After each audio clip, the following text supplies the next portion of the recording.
चलिए स्टार्ट। बोध बिंदु के सभी दर्शकों को मेरा नमस्कार। आज हमारे साथ हैं गंगाधर जी, जो कि गीता विद्यार्थी हैं, जो कि गीता पढ़ते हैं। आइए उनसे जानते हैं कुछ बातें। गंगाधर जी, अपना परिचय बताइए और आप बताइए कि आप गीता सत्रों से कैसे जुड़े। धन्यवाद आपका। गीता सत्रों से कैसे जुड़े, लगभग ये 2 साल पहले की बात है। मैंने आचार्य जी से गीता सत्र जुड़ने के पहले उनका जो बहुत सारे वीडियोज होते थे, उनमें से बहुत से वीडियोज देखे और देखने के पश्चात हमको अच्छा लगा कि ये जो है काफ़ी गहरी सीख इसमें है। तो मैं उसी समय जो है इनरोल हो गया और मैं आचार्य से अभी ऑनलाइन गीता सत्र का सत्र लेता हूँ, सत्र करता हूँ और तब से मैं अभी तक कंटिन्यू जुड़ा हुआ हूँ। हम देखते हैं कि बहुत सारे हम लोग स्टूडेंट्स हैं जो कि गीता सत्रों में जुड़े हैं और पढ़ाई करते हैं, गीता पढ़ते हैं, विद्यार्थी। लेकिन आप विद्यार्थी जीवन से अभी ऊपर हो चुके हैं, मतलब आप कहीं पे जॉब कर रहे हैं, ठीक है? हाँ। तो आप अपने बारे में थोड़ा परिचय देना चाहेंगे? मेरा परिचय तो ऐसे बोकारो मेरा घर है, बोकारो स्टील सिटी, लेकिन हम 92 से हजारीबाग में आए हैं, यहीं से ग्रेजुएशन किए। तत्पश्चात यहीं से मेरा सर्विस भी हुई और 95 से लेकर अभी तक मैं डीवीसी में ही कार्यरत हूँ और आचार्य जी के सत्र से तो ऐसे तो पहले बताएं 2 साल से जुड़ा हुआ हूँ। तो आपने गीता सत्रों में जुड़ा, आप बताना चाहेंगे गीता सत्र क्या है? गीता सत्र आचार्य जी के ही माध्यम से हमने सीखा कि गीता कोई धर्म इस तरह से कह सकते हैं, लेकिन वह जीवन है, वह जीवन जिंदगी है, जीने का, सही राह पर चलने का, एक जीवन का जो है अच्छी तरह से हम उस जीवन को निभा सकते हैं। वो सीख जो है गीता सत्रों से जो है ऑनलाइन के माध्यम से यह सीख रहे हैं। उसमें क्या क्या पढ़ाया जाता है? गीता सत्र में ऐसे तो अभी 5वां अध्याय 19वां श्लोक विगत कल ही जो है हुआ, लेकिन मैं तो जिस समय जुड़ा था उस समय दूसरा अध्याय का 25वां श्लोक था, उस समय जुड़ा था। और उस समय जो है जुड़ने के बाद शुरू में लग रहा था, क्योंकि रात जागना पड़ता था ना, क्योंकि 9:45 बजे स्टार्ट होती थी सत्र और लगभग 1:30 बजे 2 बजे तक चलती थी। तो शुरू में तो नींद आती थी, लेकिन काफ़ी जो है इस गीता सत्र के माध्यम से आचार्य जी का जो मतलब ज्ञान जो है इस किताब के माध्यम से जो मिला, टॉनिक जो मिला, उसमें धीरे धीरे मेरा नींद का जो है कुछ कंट्रोल हुआ और फिर जो है अभी गीता सत्र से जो है नींद बहुत कम आती है, कभी आ भी जाती है, लेकिन जो है एक जीवन का एक टॉनिक जैसा ही जो है हमको गीता से उपलब्ध हुआ है और हो रहा है।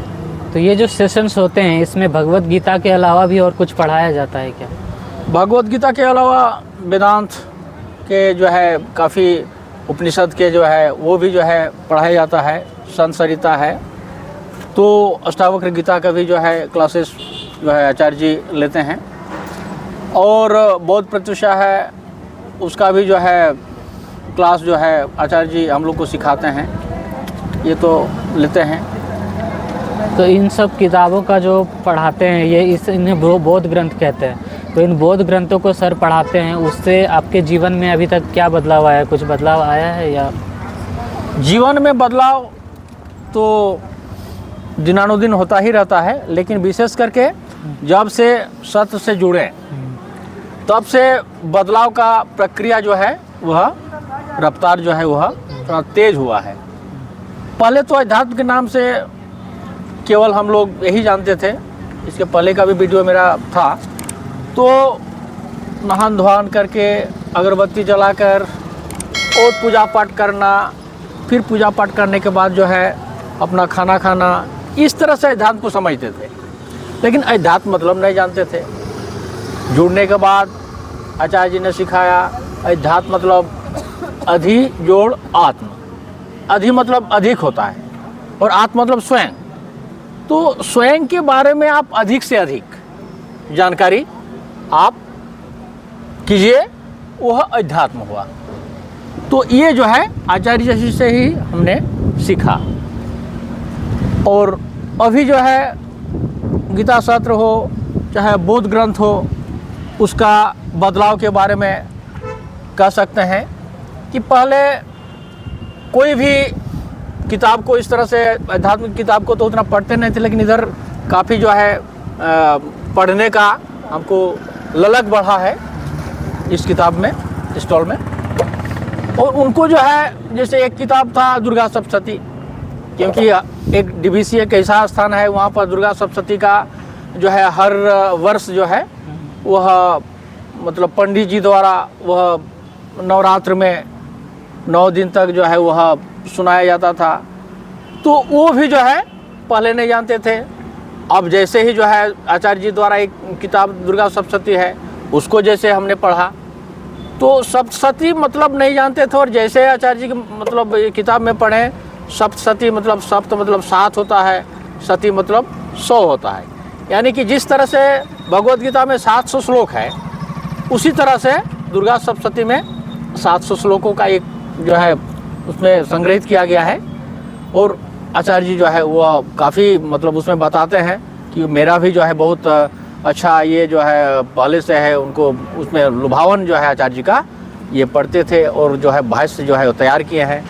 और वो जो है दुर्गा सप्तशती को हमने वो पढ़ा, एक बार पढ़ा, 2 बार पढ़ा, और फिर अभी भी जो है समय रहने से, क्योंकि हमको बहुत अच्छा लगता है, क्योंकि सप्तशती वो जो है हमारा प्रकृति माँ है। और प्रकृति माँ अगर हमारी जगत जननी है, ये भी पहले नहीं जानते थे, तो ये किताब को पढ़ें तो भी पता चला कि नहीं, वास्तव में दुर्गा सप्तशती कोई मतलब इस तरह से बोल सकते हैं, लेकिन वो प्रकृति देवी है। इस तरह से हमने वहाँ पर ये सीखा। तो आपने जो इन किताबों को बुक स्टॉल लगाए हुए हैं यहाँ पे, तो बहुत सारे विभिन्न मुद्दों पर यहाँ पर किताबें हैं। आपको ये बातें समझ में आ रही है, इसलिए आप इस बुक स्टॉल लगाए हुए। बट क्या युवाओं को, कम उम्र के लोगों को ये किताबें पढ़नी चाहिए या नहीं पढ़नी चाहिए? किताबें आचार्य जी का जो भी लिखित किताबें हैं उसमें काफ़ी गहरी सीख है। हम तो प्रत्येक युवा को ही नहीं, मतलब जो चेतना जिसको अपने उच्चतम की ओर ले जाना चाहता है, जो थोड़ा इच्छुक है, वो जो है बोलेंगे कि आप इन किताबों को पढ़ें।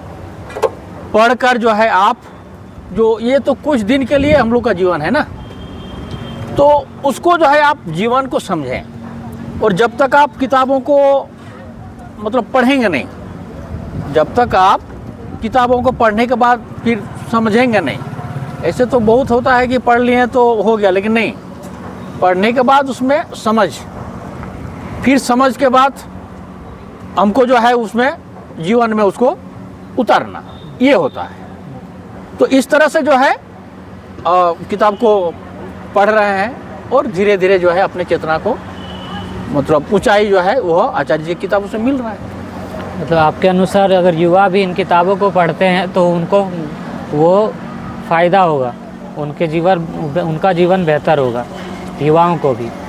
लेकिन आप बताना चाहेंगे, क्योंकि YouTube में बहुत सारे वीडियोज़ आते हैं, अष्टावक्र गीता, भगवत गीता के बहुत सारे भाष्य आते हैं, अलग अलग लोग करते हैं। उसी तरह आचार्य प्रशांत भी इनके बारे में भाष्य कर रहे हैं। तो क्या अंतर क्या है, क्या डिफरेंस है दोनों में, क्यों सुनना चाहिए उनको?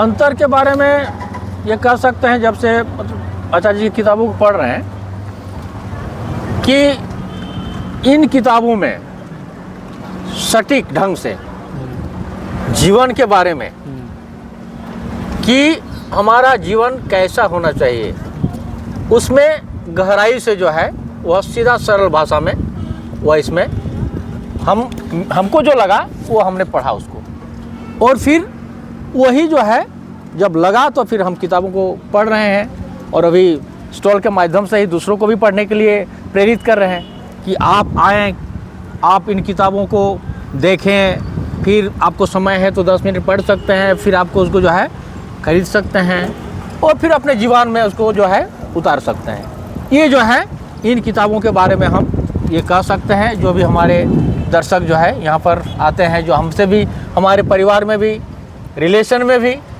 उनको प्रेरित करते हैं कि भाई आप भी जो है इस किताबों को, बहुत हम किताब जो है अपने रिलेशन में संबंधियों में बांट भी दिए हैं कि आप लोग भी पढ़ें। तो इस तरह से जो है अच्छा लगा, तभी तो ऐसे कर रहे हैं, तो उनको भी हम जो है। आपको अच्छा लग रहा है, मतलब आपको जिज्ञासा है इसलिए, या मतलब जीवन में बेहतरी के लिए भी इसे पढ़ना चाहिए, या कोई जिज्ञासु माने बस उसे ही पढ़ना चाहिए ये बुक्स? सबसे पहले तो जिज्ञासा ही उत्पन्न होता है कोई भी चीज़ के बारे में। जब जिज्ञासा आपके नहीं है, जानने की इच्छा, जब कोई भी चीज़ में जानने की इच्छा आपको नहीं होगी तो कोई भी किताब के पास आप नहीं जा सकते हैं। तो सबसे पहले जिज्ञासा होता है, और जिज्ञासा जब जैसे हुआ है आपको होगा तो फिर आप किताब के पास जाएंगे, और फिर आप जो है उस किताब को पढ़ेंगे, समझेंगे, और फिर उसको जो है जीवन में आप लागू करेंगे, उसका उपयोग करेंगे। ये तो सूत्र है, किताब में सूत्र रहता है, उसको उपयोग किया जाता है। तो ये जो है आचार्य जी की किताबों से हमने सीखा है। आपने ये बुक स्टॉल लगाया, कुछ टॉपिक्स के बारे में बताना चाहेंगे? कौन कौन से टॉपिक्स में बुक्स है यहाँ पे? यहाँ टॉपिक्स के बारे में विभिन्न तरह का जो है आपको किताबें हैं। तो जैसे दुर्गा सप्तशती के बारे में बताएं, उसमें तो 3 चरित्र में जो है 13 अध्याय है। 13 अध्याय को 3 भाग में बांटा गया है। पहला अध्याय, पहला चरित्र है जो तमोगुण के प्रतीक है। उनमें तमोगुण में माँ काली की पूजा होती है, जिसमें मधुकैटभ जो राक्षस होते हैं उनका जो है वहाँ पर संहार होता है। फिर दुर्गा सप्तशती में आता है दूसरा अध्याय जो आता है, दूसरा, तो वह जो है दूसरा से लेकर चौथा तक आता है। दूसरा, तीसरा, चौथा वह द्वितीय चरित्र होता है। फिर जो है तीसरा अध्याय, अंतिम अध्याय जो होता है थोड़ा बड़ा है, बृहद है, उसमें फिर 5वां से लेकर 13वां अध्याय तक होता है। तो उसमें फिर जो है आपको शुंभ निशुंभ का जो है वध होता है। मध्यम चरित्र में होता है महिषासुर का वध होता है, और जो है वह रजोगुण के प्रतीक है।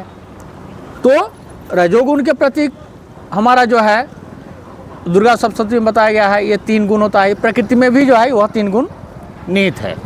तो वह जो है दुर्गा सप्तशती में उसको जो है आचार्य जी ने वो भी जो है मतलब हमको सीख जो है वहाँ दिया है। तो वो दुर्गा सप्तशती के बारे में हम कह सकते हैं कि इस तरह से जो है प्रकृति देवी, विभिन्न तरह की देवियाँ होती है, लेकिन वास्तव में वो माँ तो एक ही है, जगत जननी बोल सकते हैं।